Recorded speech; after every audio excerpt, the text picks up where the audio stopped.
So this I'm going to talk about parasexual cycle. Actually, in some most of the fungi belonging to the taxonomic hierarchy, they show alternation of generation. That is, they show an asexual life cycle as well as a sexual life cycle. And some fungi belonging to Deuteromycetes under the subdivision A mastigomycota, they do not have a sexual phase. This I had already told you. Some fungi, they do not have a sexual phase. So such fungi, see, what is the importance of sexual reproduction? Sexual reproduction, the most important point here is there is a phase called reduction division. There is a phase called meiotic division. Now, why is meiotic division important? Because you have under this meiotic cell division, you have a phase called chiasmata. That is the prophase 1, prophase 2 you would have studied. Under prophase 1, you have this zygotine, pachytine, okay, diplotin.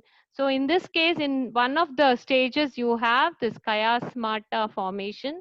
You have crossing over of chromosomes in sexual reproduction. That is, one part of a chromatid will get cut and then get exchanged. There is chromosomal exchange seen between non-sister chromatids. Okay, so this is very much important for variation.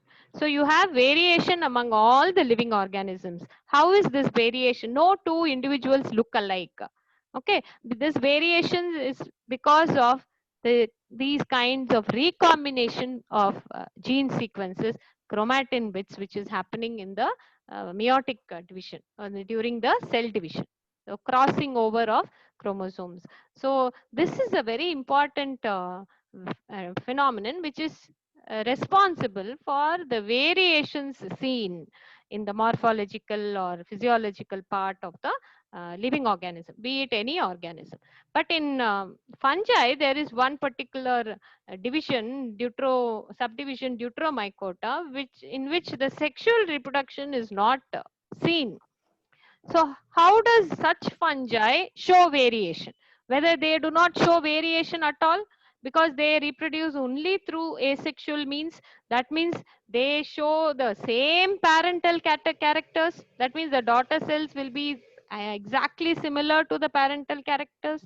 Okay, but this was not seen.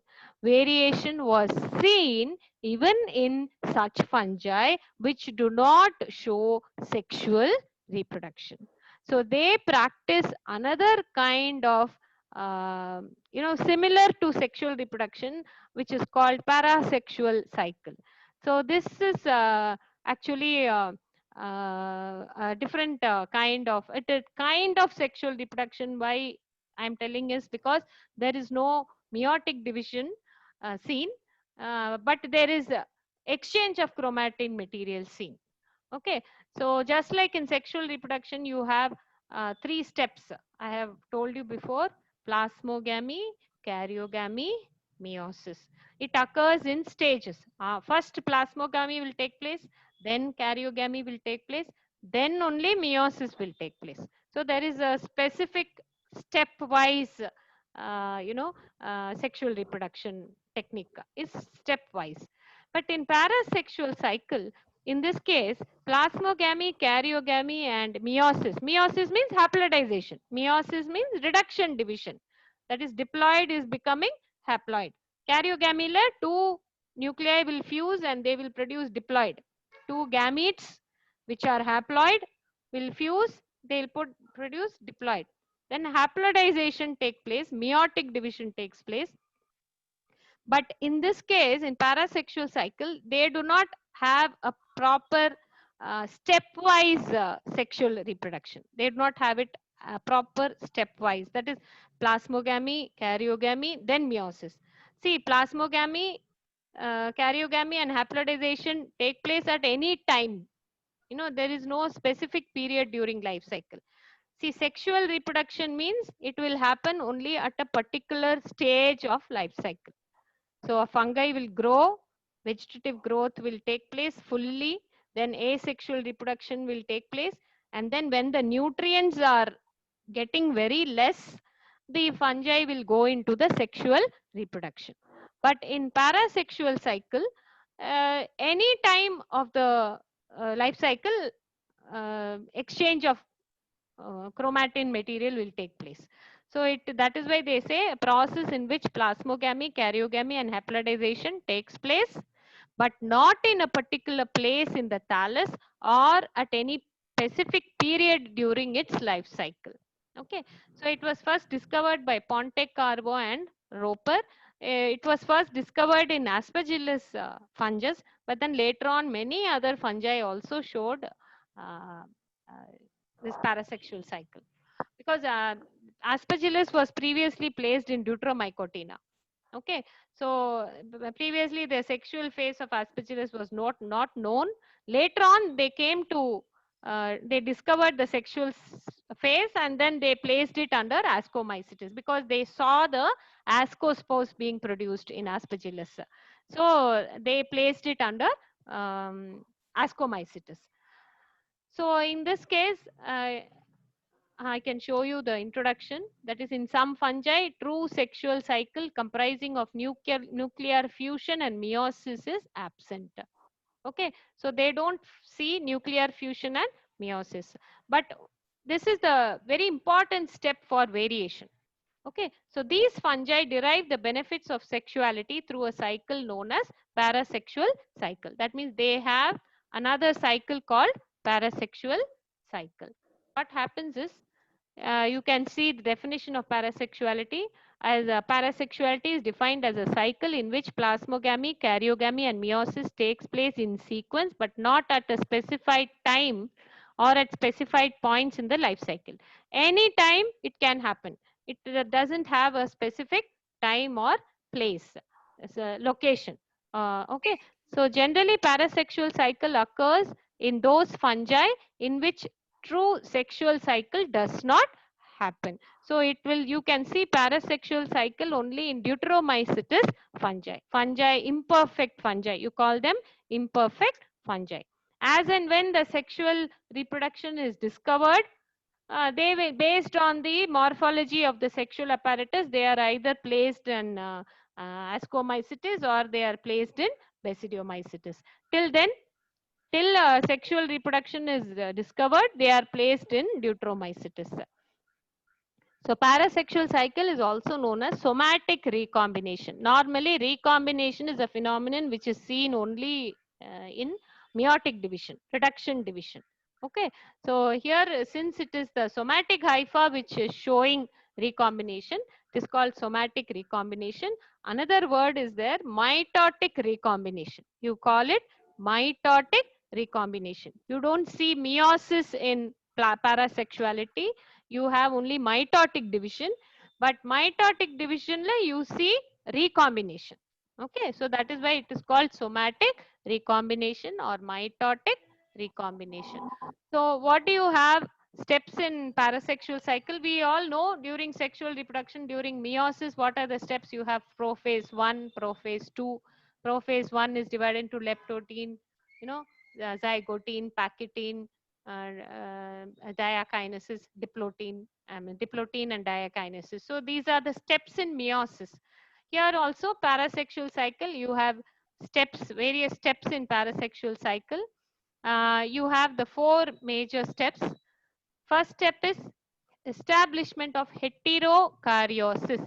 Heterokaryosis, the formation of heterokaryons. Hetero means different. Karyon means nucleus.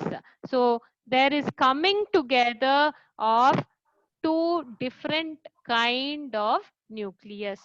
That is only called heterokaryosis. Then you have the second step is formation of heterozygous diploid. Heterozygous itself means 2 different. Okay, when these heterokaryons fuse, when 2 different nucleus that are coming together, they fuse, they are called heterozygous diploids. Okay, because they are 2 different types of nucleus. Then Next step is occasional mitotic crossing over during multiplication of the diploid nuclei. So formation of heterozygous diploid is happening. After that, mitotic division will take place. During this division, there may be some crossing over happening. And then after that, the last step is occasional haplodization through aneuploidy. Here, haplodization in sexual reproduction is exact reduction of the chromosome number. Haplodization means when you have 46 chromosomes, you will have it reduced to 23 and 23. Exact halving of the chromosome number is haplodization. But in parasexual cycle, haplodization is occasional. அப்பப்போ நடக்கும். But it is through aneuploidy. Aneuploidy means deletion of a part of the chromosome. Deletion. Deletion na removal of a part of a chromosome. Aneuploidy. Ploidy means chromosome number.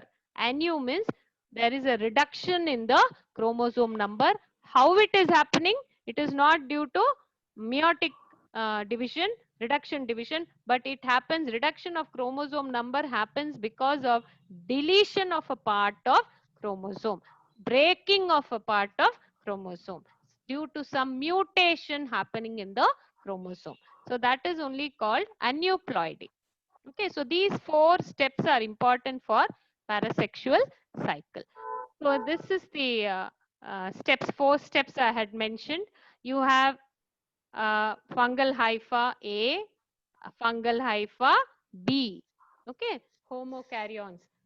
They are called homokaryons because this carries same kind of nucleus. This also carries similar kind of nucleus. Okay, I told you, no, in the higher fungi, they can come together only when they are compatible. Okay, when they are compatible, they will look alike morphologically, but physiologically they should be different. Only then plasmogamy will take place. So in higher fungi, you have 2 hypha fungi. They are together. Each one is having 2 nucleus. Each one is a homokaryon. They come together. Plasmogamy will take place. Okay, the fungi, the hypha fuse. Okay, and the nuclei come to lie together. Okay, in one cell, you can find a mixture of nucleus. Okay, you can find in the same, in one segment, you can find mixing of nucleus. This is the formation of heterokaryon. When I was dealing with the higher fungi, Ascomycetes and Basidiomycetes, I spoke about the formation of dikaryotic phase. That is plasmogamy. After that, karyogamy will not take place immediately. That is, fusion of nucleus doesn't take place immediately. The 2 nuclei lie together for a short period of time. After that, only fusion will take place. That is, I hope you remember that. In Ascomycetes, it is a short period, but in Basidiomycetes, this dikaryotic phase is of a longer period and it is independent. Okay, so this is again higher fungi. So you have this heterokaryon phase. That is, in a single mycelium, you will have the 2 different nuclei. This is called heterokaryon. So in some phase of their life cycle, at some point, there must be fusion taking place, because after plasmogamy, next step is karyogamy. So plasmogamy has taken place, formation of heterokaryon has taken place. After some time, there will be fusion of the nuclei. Some nuclei will fuse, some nuclei may not fuse. Okay, you will have some of them will fuse, some of them may not fuse. So you can find occasionally heterozygous diploids. When these 2 nuclei fuse, they will form heterozygous diploid. So you can have these 2 also can fuse. The white one can also fuse. They can have diploid. You can have diploids with black ones. You can have haploid itself, just haploid. Okay, you can have white haploid, you can have black haploid, you can have heterozygous diploid. Okay, so you can have 5 different combinations produced. You can have 5 different combinations. So if you say this is A, white colored is A and black colored is B, you can have white haploid, black haploid, or white and black mixed heterozygous diploid. You can have 2 whites fused, white diploid. You can have 2 blacks fused, black diploid. So black and white, I'm just referring to the color of the nucleus found in this diagram. So you can have 5 different types of fusion. You can have unfused nucleus, you can have fused nucleus. Okay, during the fusion, 2 heterokaryons can also fuse to form heterozygous diploid. So each one will undergo mitotic division. Okay, and you will have a range of recombinant genotypes. Depending on how many heterozygous diploids are produced, you can see so much of recombination. Okay, so this is a diploid condition. This is a diploid condition. During this stage, during the last stage, some chromosomal deletion will happen. During this mitotic division, there might be some portion of the chromosome that is deleted during due to mutation or due to breaking down of the chromosome. That is only I refer to as aneuploid. Okay, so there might be some deletion of the chromosome. So it might lead to haplodization. Okay, it might lead to haplodization. So this you have the this cycle is complete. So you are forming the haploid hypha. So again the cycle will continue. So you will have homokaryons, plasmogamy will take place, you will have mixed haploid nucleus, you will have heterokaryotic phase, some fusion of some nuclei will form heterozygous diploid. These heterozygous diploids will undergo mitotic division and they will produce more of recombination, and then occasional haplodization. Here and there haplodization will take place. Okay, this they can haplodization will occur due to removal of the particular deletion of a particular chromosome. So it is called haplodization due to mutation or aneuploidy. So it will again be restored, restoration of the haploid state due to parasexual cycle. So this is in very short form, diagrammatic form, the description of parasexual cycle. So establishment of heterokaryosis, which is the first stage. This is the first stage that is seen. Presence of haploid nuclei of dissimilar genotypes. That is what is dissimilar. One is white and one is black. Okay, is the same cytoplasm is a prerequisite for recombination. This is achieved by heterokaryosis. Okay, this is achieved by heterokaryosis, which you are seeing here. Coming together of the 2 hyphae which have different nuclei. Okay, this can be achieved by mutation or anastomosis.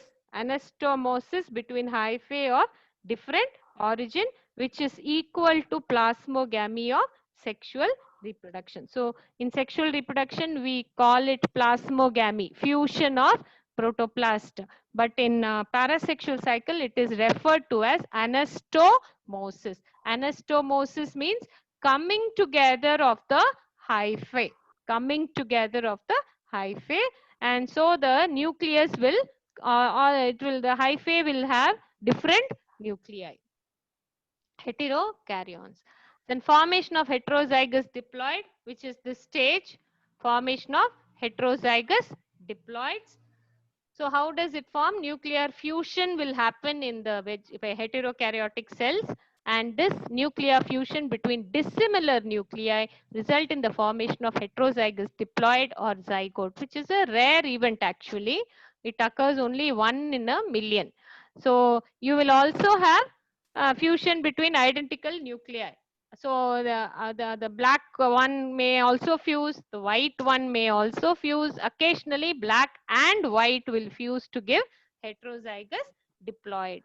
Okay, so normally the homozygous diploid will not give rise to any recombinant. Homozygous diploid is a non-recombinant. There is no recombination taking place in homozygous diploid. Only in heterozygous diploid, recombination will take place. You will see different characters only in heterozygous diploids. That is what is called recombinants. And such fusion, homozygous, there is no significance when two homozygous diploids fuse, homozygous haploids fuse. There is no significance. Only when heterozygous nuclei fuse, there is significance because it leads to recombination, it leads to variation.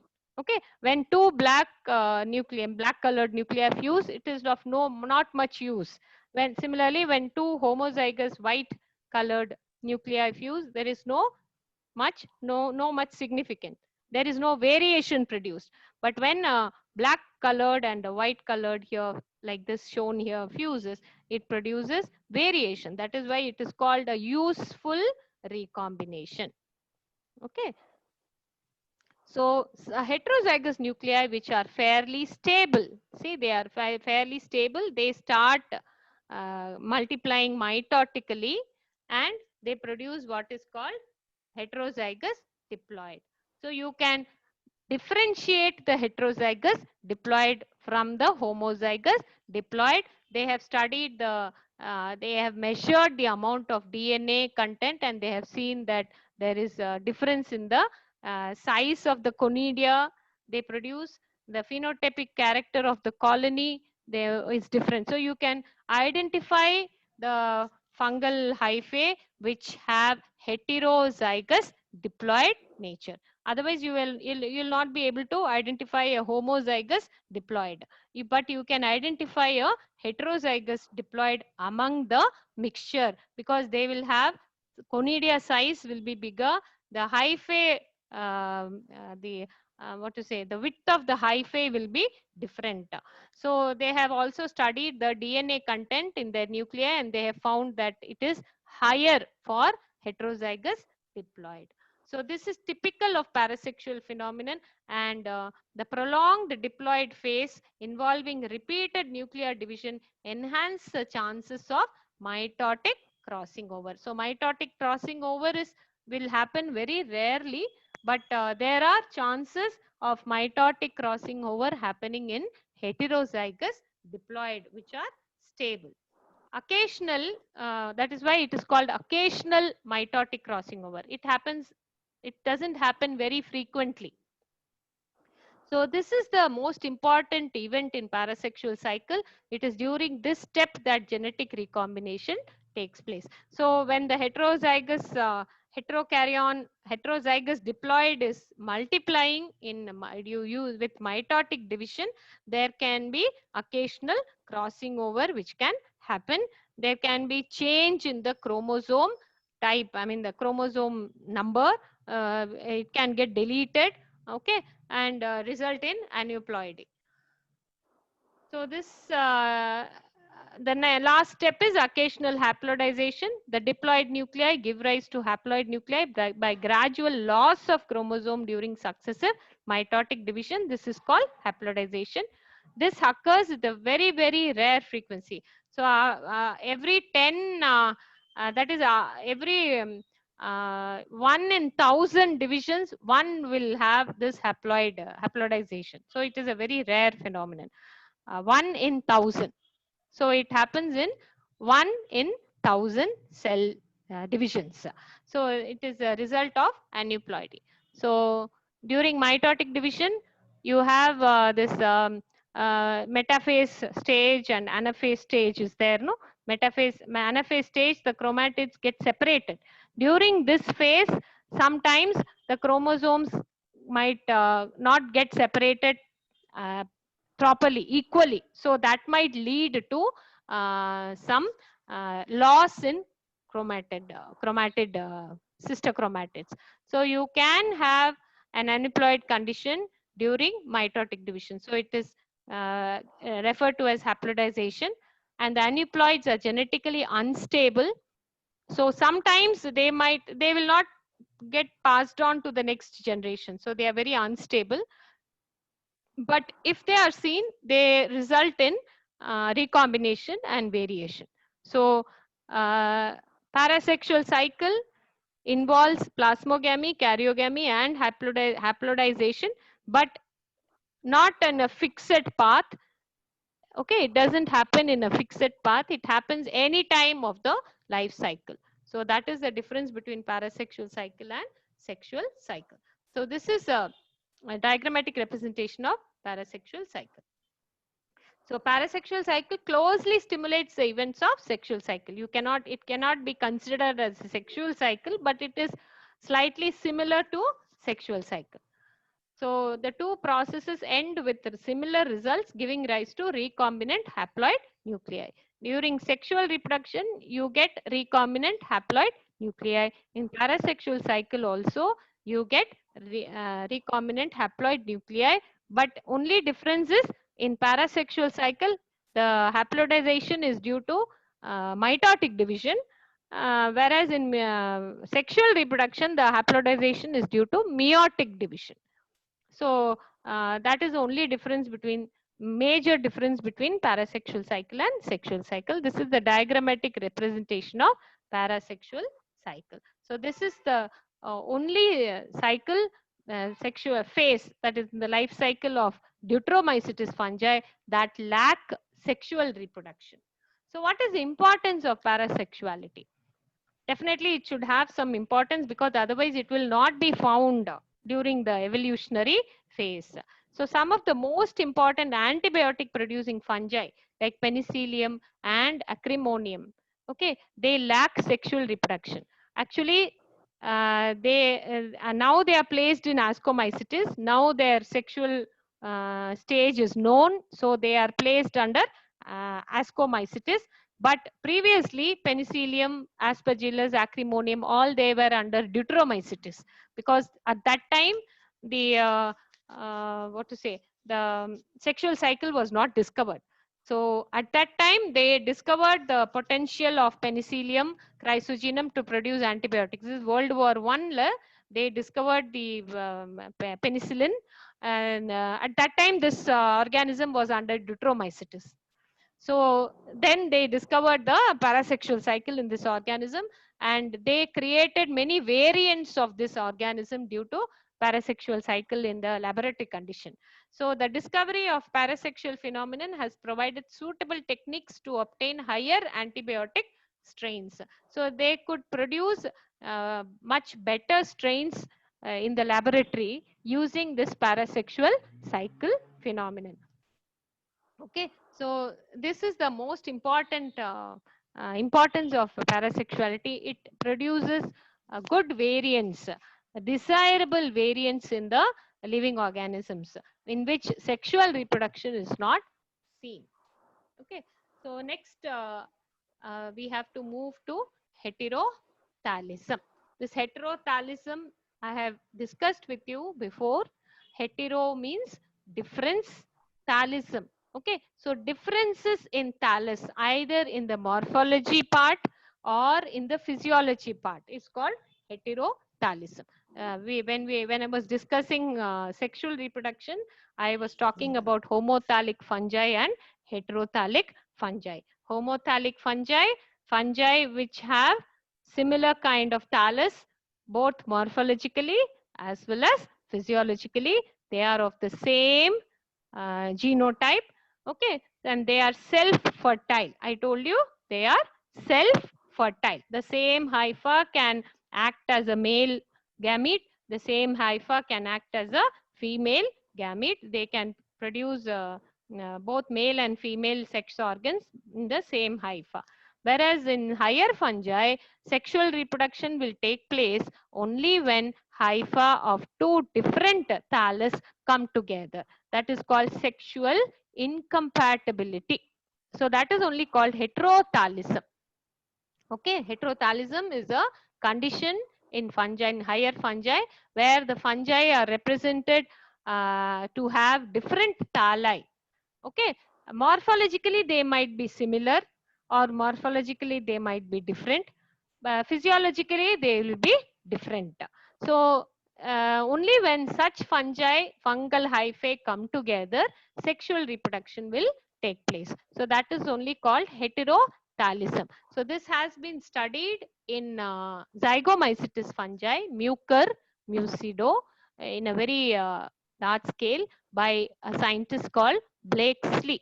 Okay, he studied this heterothallism in Mucor mucido. So he did an experiment. It was accidental discovery. Like when he had two strains of Mucor, two different strains of Mucor. They look alike. Okay, the Mucor strains in the petri dish, when you see them, they will look alike. You cannot find any difference in their hyphal morphology. So he was studying the two different strains. Actually, he didn't know that they were two different. They were different. He inoculated one portion of the petri plate with one hypha. He inoculated one portion with another hypha. He did not know that they were two different strains. Okay, both were Mucor mucido only, but he did not know that they were two different strains. So when he saw the growth, organism grew well, and suddenly he saw black colored spores in the middle portion of the petri plate. So when he analyzed the spores, they found it was sexual spores. He found that they were zygospores or the sexual spores. So then he analyzed the fungal characters of these two fungi. When he inoculated the whole plate with this one strain, he did not find the spore development. Similarly, when he inoculated the other strain in the whole plate, he did not find the zygospore formation. Only when he inoculated both the fungal strains on the same plate, in the middle, he could see the zygospore formation. That means he concluded that sexual reproduction can take place in this fungus only when the two thalli are together. So this separately cannot sexually reproduce. This strain cannot sexually reproduce separately, but when they are inoculated together in a single petri plate, they are able to reproduce sexually and produce sexual spores.